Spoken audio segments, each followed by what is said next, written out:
దేవుని అతి పరిశుద్ధ నామమునకు మహిమ కలుగును గాక. ఈ దిన హోప్ ఫర్ టుడే వాక్య ధ్యానంలోనికి మిమ్మల్ని ఆహ్వానిస్తున్నాను. కీర్తన గ్రంథం 88వ కీర్తన 9వ వచనం.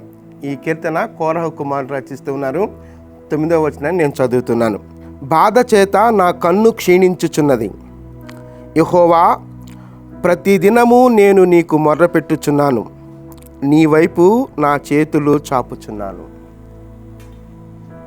బాధ చేత నా కన్ను క్షీణిస్తుంది ప్రభువా, నీ వైపు నా చేతులు చాపుచున్నాను.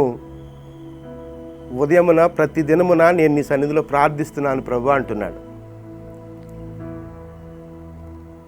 బాధలలో ఆశ్రయించదగిన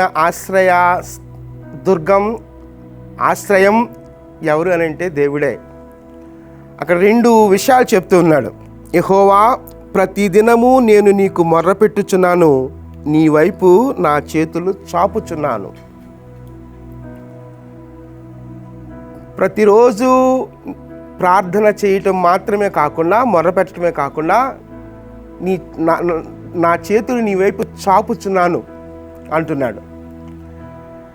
ప్రార్థన ఒక భాగమైతే, చేతులు చాపే ఆ పోచర్ అంటే ఇక నాకు ఆధారం ఏది లేదు ప్రభువా, నీవు కలుగు చేసుకుని నాకు సహాయం చేస్తే తప్ప మరొకరు నా జీవితంలో సహాయం చేయలేరు ప్రభువా, నీవే దిక్కు అన్నట్లుగా ఆ స్థితి కనిపిస్తూ ఉంది. మరొకసారి ఆ మాట నేను చదువుతున్నాను. బాధ చేత నా కన్ను క్షీణించుచున్నది, యెహోవా ప్రతి దినము నేను నీకు మొర్రపెట్టుచున్నాను, నీ వైపు నా చేతులు చాపుచున్నాను. ప్రతి దినము నేను నీకు మొర్రపెట్టుచున్నాను, నా చేతులు నీ వైపు చాపుచున్నాను.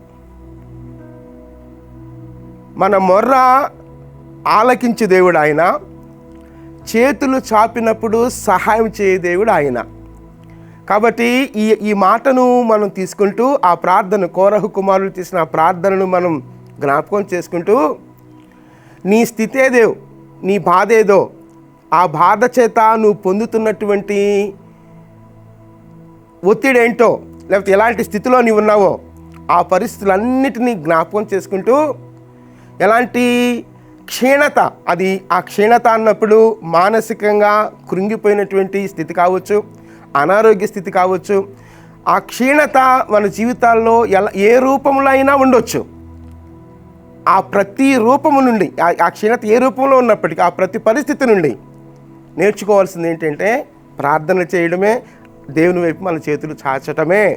అలా చేసినప్పుడు ఒకళ్ళు విసిగి వేసారిపోయి ఎంతకాలం అనేటువంటి పరిస్థితి ఉన్నప్పటికీ, ఇదిగో మరొక నిరీక్షణతో, మరొక ఆలోచన, నీ జీవితంలో ఇక నేను ఈ పరిస్థితి నుంచి నేను బయటికి రాలేను, నాకు నిరీక్షణ లేదు, నా విశ్వాసం అడుగంటిపోయింది అనుకున్న స్థితిలో నీవు ఉన్నప్పటికీ దేవుడు నీకు ఇస్తున్నటువంటి ఈ వాక్యం ద్వారా మరొక నిరీక్షణ ఏంటంటే, ఆయన సహాయం చేయ దేవుడు, నీ పరిస్థితిని పట్టించుకునే దేవుడు. కాబట్టి ఆ మాట మరొకసారి చదువుతాను. బాధ చేత నా కన్ను క్షీణించుచున్నది, యెహోవా ప్రతిదినము నేను నీకు మొర్రపెట్టుచున్నాను, నీ వైపు నా చేతులు చాపుచున్నాను. సహాయం కోసం లేకపోతే ఎవరెవరి వైపు మనం చేతులు చాపొచ్చు, కానీ నిజముగా మనం దేవుని సన్నిధిలో చేతులు చాపినప్పుడు, హృదయపూర్వకంగా లేకపోతే దేవుని మీదే మనం విశ్వసించి చేతులు చాపినప్పుడు, ఆయన సహాయం చేయకుండా నిన్ను విడిచిపెట్టే దేవుడు కాదు. ఒకవేళ ఇప్పటికే నువ్వు విసిగి వేసారిపోయినప్పటికీ, దేవా నీ వైపు నా చేతులు చాపుచున్నాను ప్రభువా, నీ సన్నిధిలో మొర్ర పెడుతున్నాను ప్రభువా, ఇదిగో ఈ పరిస్థితి నుంచి నాకు విడుదల దయచేయ ప్రభువా, నువ్వు ప్రార్థన చేయగలిగితే తప్పక దేవుడు సహాయం చేయడానికి సిద్ధంగా ఉన్నాడు. నీ పరిస్థితి ఏదైనా కావచ్చు. ఒకసారి ప్రార్థన చేద్దాం. దేవుని వైపు మనం చేతులు చాపుదాం, సహాయం చేయ ప్రభు అని ప్రార్థన చేద్దాం. అలా ప్రార్థన చేసినప్పుడు దేవుడు తప్పక సహాయం చేసే దేవుడిగా ఉన్నాడు. నిరీక్షణతో ప్రార్థిద్దామా?